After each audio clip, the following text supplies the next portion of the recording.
সুপ্রিয় শিক্ষার্থীবৃন্দ, Islamic bank institute of technology কর্তৃক আয়োজিত অনলাইন ক্লাসে সবাইকে স্বাগতম।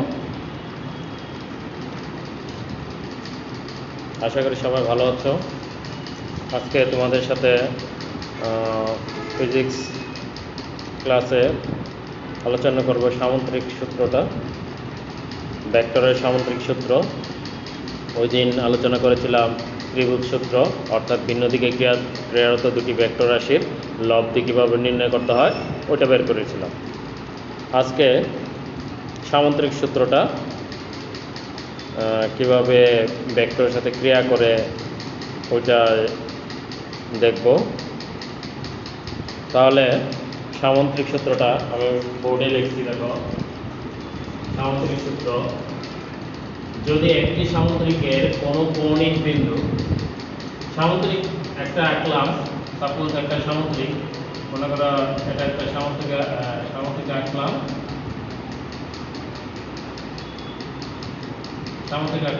এটা কৌণিক বিন্দু বলছি। এই যে কৌণিক বিন্দু, এটা কি কর্ণ বরাবর, এটা কর্ণ আছে, বলছে কৌণিক বিন্দু। তাহলে যদি একটি সামুদ্রিকের কোনো কৌণিক বিন্দু, এই যে কৌণিক বিন্দু থেকে অঙ্কিত দুটি সন্নিহিত বাহু, তাহলে কৌণিক বিন্দু থেকে, এই যে কৌণিক বিন্দু থেকে দুটি সন্নিহিত বাহু, একটা সন্নিহিত বাহু, আরেকটা সন্নিহিত বাহু। তাহলে দুটি কর্ণবিন্দু থেকে, দেখো আমি দুইটা কর্ণ আঁকলাম, একটা কর্ণবিন্দু, তাহলে এখানে একটা, তাহলে দেখো এই সন্নিহিত বাহু হচ্ছে, এটা একটা সন্নিহিত বাহু, বলছে যদি একটি সামুদ্রিকের কোনো কৌণিক বিন্দু থেকে অঙ্কিত দুটি সন্নিহিত বাহু দ্বারা কোনো কণার উপর এককালীন ক্রিয়াশীল একই জাতীয় দুটি ভেক্টরের মান ও দিক নির্দেশ করা যায়, তাহলে ওই বিন্দু থেকে অঙ্কিত সামুদ্রিকের কর্ণ কি ভেক্টরের দুটি মিলিত তাহলে বলছে অঙ্কিত সামুদ্রিকের কর্ণটি ভেক্টর দুটির মিলিত ফলের বা লব্ধির মান নির্দেশ করে বা দিক প্রদর্শন করে। তাহলে এই লাইনটা, এই যে ল্যাঙ্গুয়েজটা বুঝতে হলে তোমাকে চিত্রের মাধ্যমে আলোচনা করতে হবে। চিত্রের মাধ্যমে কিভাবে আলোচনা করবা?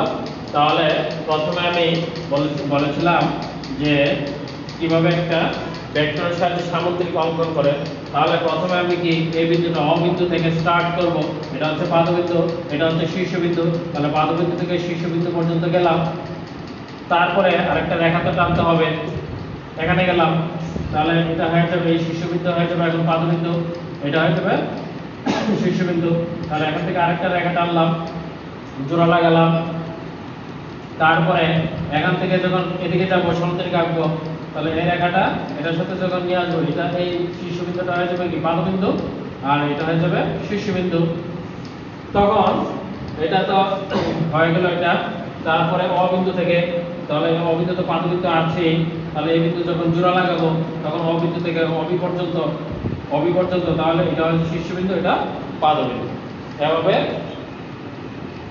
এঁকে দিছিলাম তোমাদের যে ত্রিভুজ সূত্র, ওটা কিভাবে আঁকতে হয়, গত ক্লাসে সামুদ্রিক কিভাবে আঁকতে হয় ওটা দেখাই দিয়েছিলাম। তাহলে তোমার ল্যাঙ্গুয়েজ লিখবা, এখানে ব্যাখ্যাটা লিখবা। এই যে ল্যাঙ্গুয়েজটা দিছে সামুদ্রিক সূত্রটা, তার ব্যাখ্যা হবে অবিন্দুতে, দেখো অবিন্দুতে অ এর সমান, এটা দিলাম, এটা এই বিন্দুটার নাম দিলাম এ, এটা দিলাম সি, এটা দিলাম বি। তাহলে অবিন্দুতে অ এর সমান লিখলাম কি পি, আর অবি সমান লিখলাম কি কিউ। তাহলে অ এর সমান পি, অবি সমান কিউ। দেখো অবি এবং এসি কিন্তু সমান, অর্থাৎ কি সমান্তরাল। এটা এদিকে সমান্তরাল, এদিকে সমান্তরাল, তাহলে অবি সমান এসি, অ এর সমান বিসি, যেহেতু দুই বাহু সমান। তাহলে দেখো অবিন্দুতে অ এর সমান পি লিখলাম, অবি সমান কিউ লিখলাম। অ এ এবং অবি কে, তাহলে অ এ এবং অবি, এই যে অ এ এবং অবি কে সন্নিহিত বলছে একটি সামুদ্রিকের কোন কৌণিক বিন্দু থেকে অঙ্কিত দুটি সন্নিহিত বাহু বলতে সন্নিহিত বাহু কে কে এই যে কর্ণবিন্দু কৌণিক বিন্দু তাহলে অ এ এবং অ বি কে সন্নিহিত বাহু ধরলাম সন্নিহিত বাহু ধরে তাহলে আমি কি কণার উপর এককালীন ক্রিয়াশীল একই জাতীয় দুটি ভেক্টরের মান ও দিক নির্দেশ করে তাহলে আমি অ এ এবং অ বি কে সন্নিহিত বাহু ধরে একটা সামুদ্রিক অঙ্কন করলাম কিভাবে এই যে এখান থেকে এটা গেলাম তারপর এটা আঁকলাম তারপরে এটা আঁকলাম জাস্ট তোমরা এটা কল্পনা করবা এই যে এই সন্নিহিত বাহু একটা ধরলাম তারপরে এদিকে আরেকটা ধরলাম তাহলে এটা কি সামুদ্রিক আঁকতে হলে কি কয়টা বাহু লাগে তাহলে এটা মিলিত দিলাম তারপরে এটা মিলিত দিলাম তারপরে শুধু ত্রিভুজ আঁকতে পারবো না ত্রিভুজ আঁকলে তো একটা টান দিব তাহলে আমার কি সামুদ্রিক আঁকতে হলে এদিকে একটা টান দিতে হবে এদিকে একটা টান দিতে হবে তাহলে সামুদ্রিক হয়ে গেল আমার তাহলে এজন্য বলছে অ এ এবং অ বি কে সন্নিহিত বাহু ধরে তাহলে আমি কি আঁকলাম অ এ সি বি একটা সামুদ্রিক আঁকলাম অ এ সি বি একটা সামুদ্রিক আঁকলাম তাহলে এই যে দুইটা বাহু প্রথমে কি করছিলাম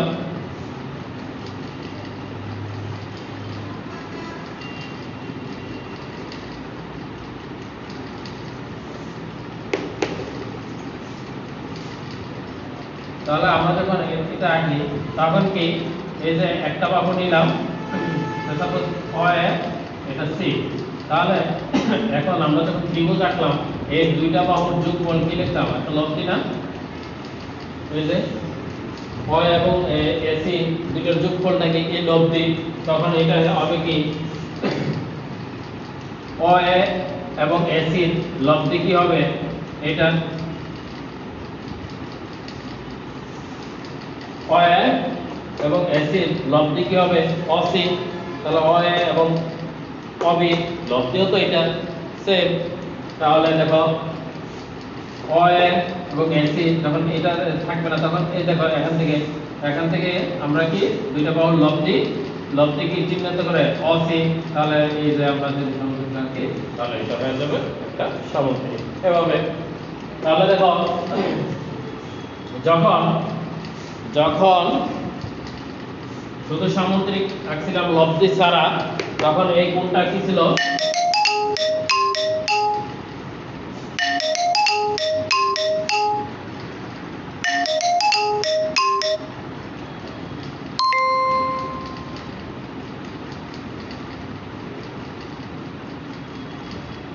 তাহলে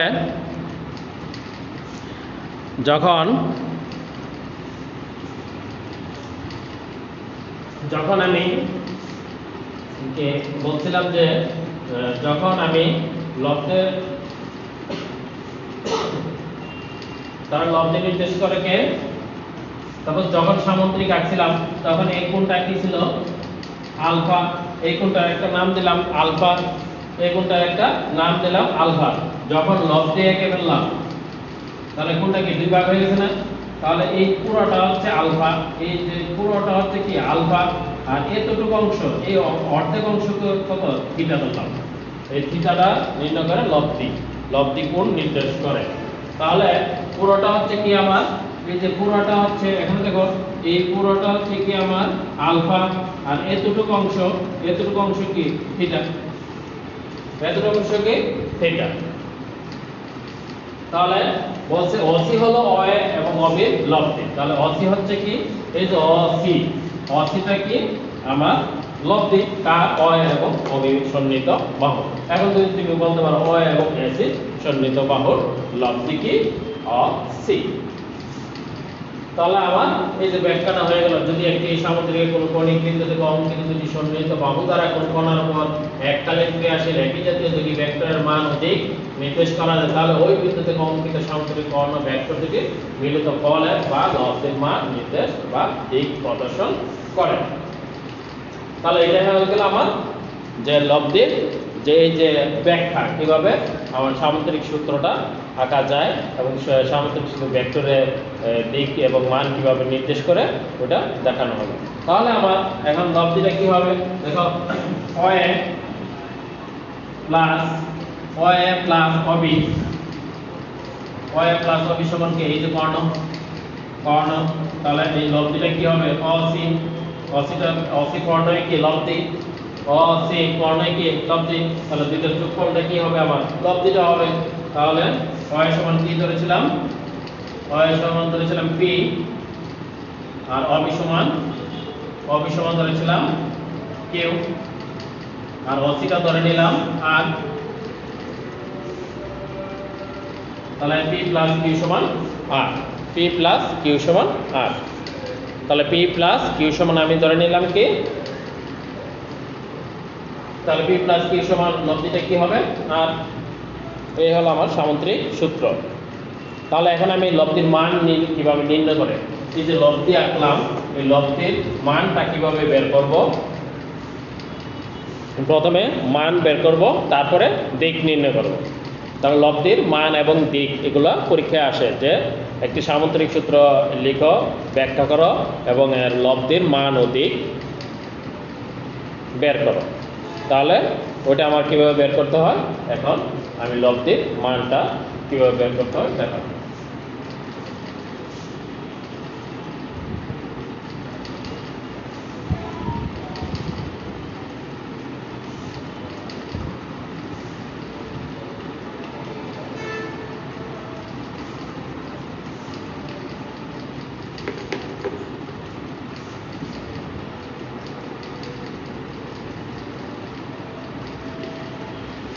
লব্ধির মান কিভাবে বের করব দেখো,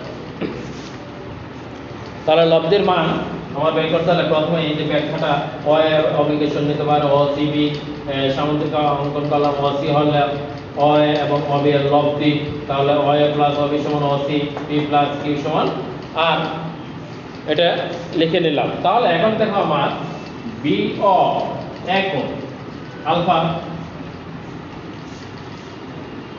বি অ একক সমান এখানে দেখো বি অ একক,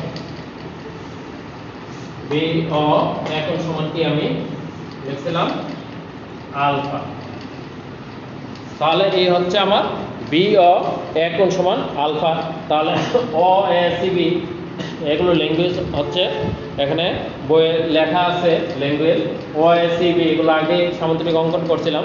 তাহলে অ এ সি বি সামুদ্রিক যদি পূর্ণ করি তাহলে অ সি হচ্ছে লব্ধি, লব্ধি পি এবং কিউ ভেক্টর দুটি লব্ধির মান ও দিক নির্দেশ করে। তাহলে পি এবং কিউ কিউ ভেক্টর দুটি লব্ধির মান ও দিক নির্দেশ করে। এখন এই সি বিন্দুতে অ এর বর্ধিতাংশ, তাহলে একে অ একে একটু বর্ধিত করব, এই যে অ এর অংশটাকে একটু বর্ধিত করব, বর্ধিত করে ডি পর্যন্ত নিলাম, ডি পর্যন্ত বাড়াইলাম। তাহলে অ একে ডি পর্যন্ত বাড়াইলাম, বর্ধিত করলাম। এখন বর্ধিতাংশের উপর তাহলে সি বিন্দু থেকে এই যে ডি পর্যন্ত একটা লম্ব টানলাম, তাহলে সি বিন্দু থেকে ডি পর্যন্ত অ এর উপর দেখো, অ এর উপর ডি বিন্দুতে সিডি লম্ব টানলাম, তাহলে অ এর উপর কি টানলাম সিডি লম্ব টানলাম। তাহলে অ একে একটু বাইরে নিলাম, বাড়ানোর ফলে অ এর উপর সি বিন্দু থেকে ডি পর্যন্ত একটা লম্ব টানলাম। তাহলে এই লম্বটা কি সিডি, যা অ একে ডি বিন্দুতে সেট করে। তাহলে এখন দেখো সি এ ডি,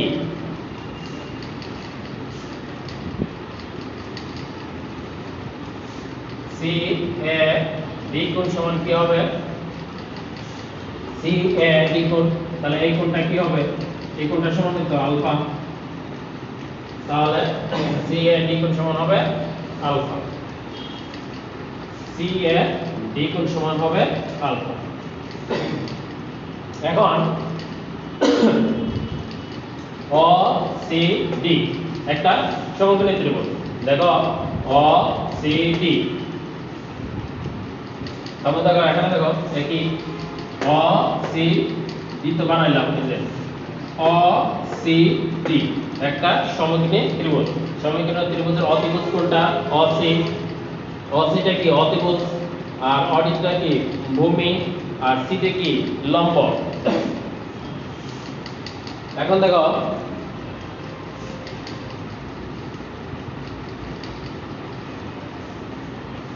এই যে অ সি ডি সমকোণী ত্রিভুজে এই ত্রিভুজটা নিব অ সি ডি সমকোণী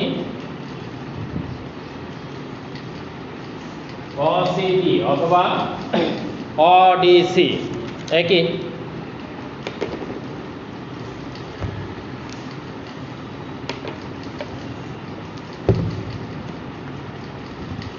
তাহলে OCD সমকোণী ত্রিভুজে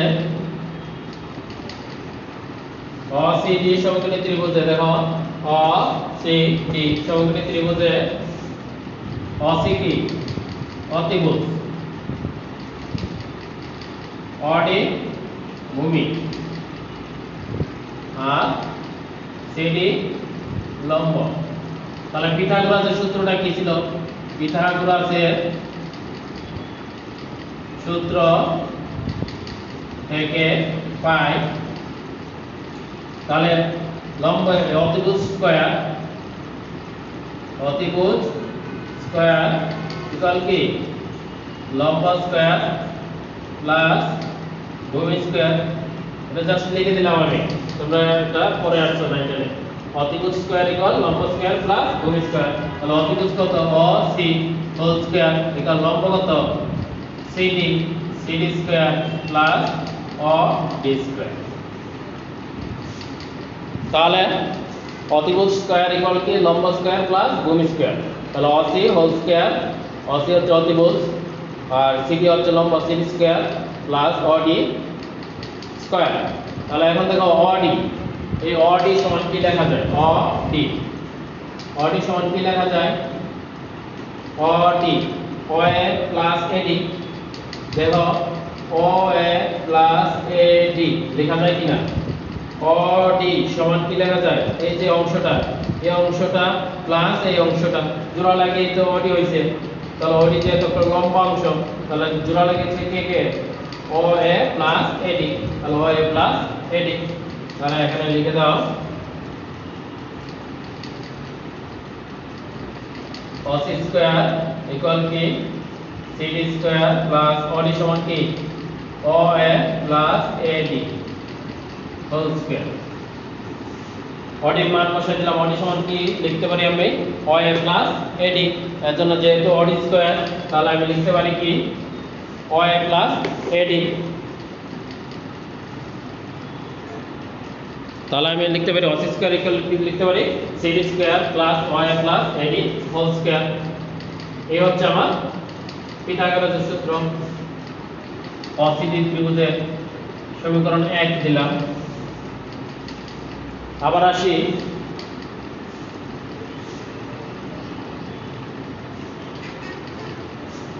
আমি ADC সমীকরণ ত্রিভুজে। দেখো ADC এটাও তো একটা সমীকরণ ত্রিভুজ। এটা অতিভুজ কে AC, এটা অতিভুজ কে AC, AD হচ্ছে ভূমি আর CD হচ্ছে লম্ব।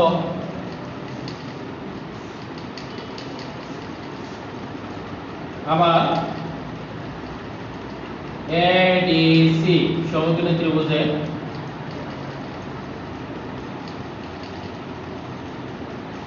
আবার কি ADC সমকোণী ত্রিভুজে কি হবে আমার? ADC সমকোণী ত্রিভুজে দেখো ADC সমকোণী ত্রিভুজে অতিভুজ স্কয়ার AC স্কয়ার ইকুয়াল কি, অথবা এটা নিতে পারো sin আলফা। যেহেতু কোণটা কি আমার sin আলফা, একবার নিব sin আলফা একবার cos আলফা। তাহলে sin আলফা।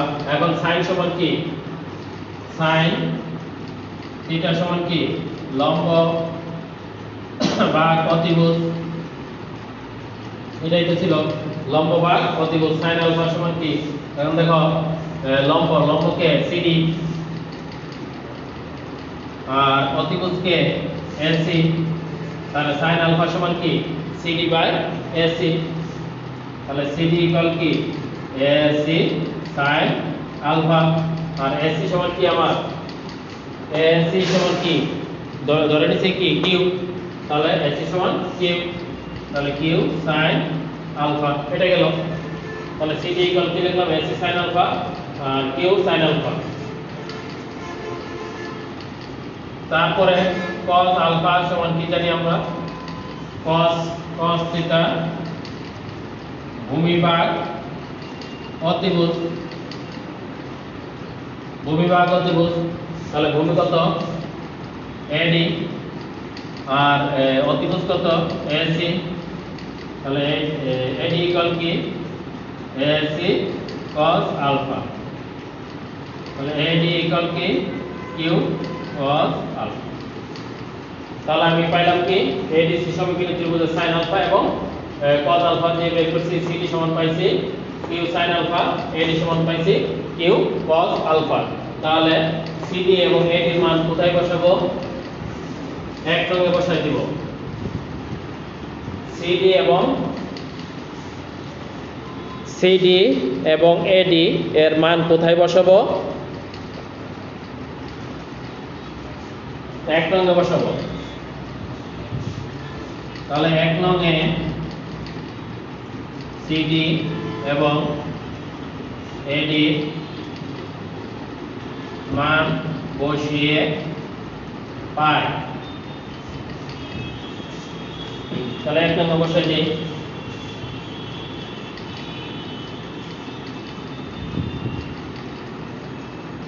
অসি সমান কি জানি আমি? অসি সমান কি ধরছি আর, তাহলে আর স্কয়ার। সিডি সমান কি কিউ sin আলফা তারপরে কি হোল স্কয়ার। দেখো সিডি সমান কি কিউ sin আলফা পাইছি, তাহলে সিডি স্কয়ার, তাহলে সিডি এর মান লিখলাম কিউ sin আলফা তারপরে কি হোল স্কয়ার প্লাস ওএ সমান কি ধরছিলাম পি, এই যে পি,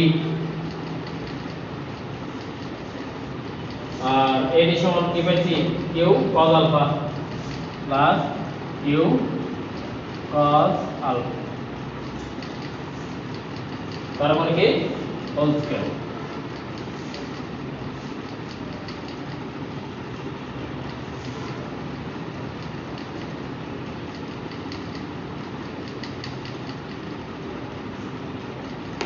তাহলে এদিকে নিয়ে আসি r স্কয়ার ইকুয়াল কি কিউ sin আলফা কিউ স্কয়ার sin স্কয়ার আলফা প্লাস এটা যদি হোল স্কয়ার এর আর ভাঙাইলে কি কিউ স্কয়ার এর উপরে স্কয়ার আছে sin এর উপরে স্কয়ার আছে তারপরে কি q square sin square alpha আর এটা a plus b whole square a plus b whole square সূত্র নিব। তাহলে b square plus 2bq cos alpha plus q square cos square alpha. তাহলে r স্কয়ার এটা যখন সূত্র ভাঙা তখন কি b square plus 2 a square plus 2ab plus b square, তাহলে b square plus 2pq cos alpha into q square cos square alpha. এই যে b square plus 2pq cos alpha plus q square cos square alpha. তাহলে r square equal কি q square sin square আলফা plus q square cos square আলফা plus p square plus 2pq cos আলফা। তাহলে এখান থেকে q স্কয়ার আছে, এখানে q স্কয়ার আছে, তাহলে q স্কয়ার কমন নিলাম, আগে sin স্কয়ার আলফা প্লাস cos স্কয়ার আলফা plus p square plus 2pq cos alpha. এটা সমান আমরা কি জানি 1, তাহলে কি হয়ে যায় দেখো q square sin square alpha আছে plus q square cos square alpha আছে, এখান থেকে q স্কয়ার এখানে q স্কয়ার আছে এখানে q স্কয়ার আছে, তাহলে কমন নিতে পারি, তাহলে q স্কয়ার এখন sin স্কয়ার আলফা প্লাস cos স্কয়ার আলফা এটা, তাহলে q স্কয়ার ইনটু 1 এই sin স্কয়ার আলফা প্লাস cos স্কয়ার আলফা সমান কত 1, তাহলে p square plus 2pq cos আলফা, তাহলে p square plus q square plus 2pq cos আলফা।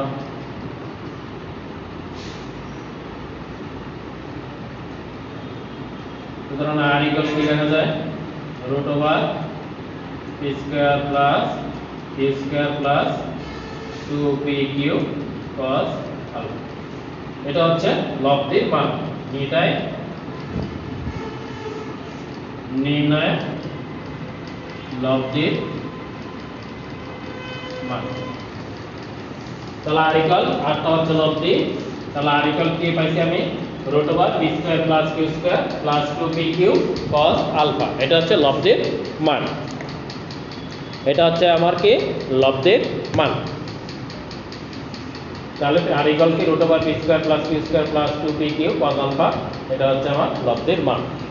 তাহলে লব্ধির মান নির্ণয় করলাম। নেক্সট ক্লাসে তোমাদের লব্ধির দিকটা নির্ণয় করে দেখাবো কীভাবে লব্ধির দিক নির্ণয় করে। এখান থেকে তো কিন্তু কোয়েশন আসে সামান্তরিক কি, সামান্তরিকের সূত্রটা ব্যাখ্যা করো আর লব্ধির মান এবং দিক নির্দেশ করো, অথবা এই যে এটা দিবে r equal root over p square plus q square plus 2pq cos alpha, এটা দেখাতে বলবে।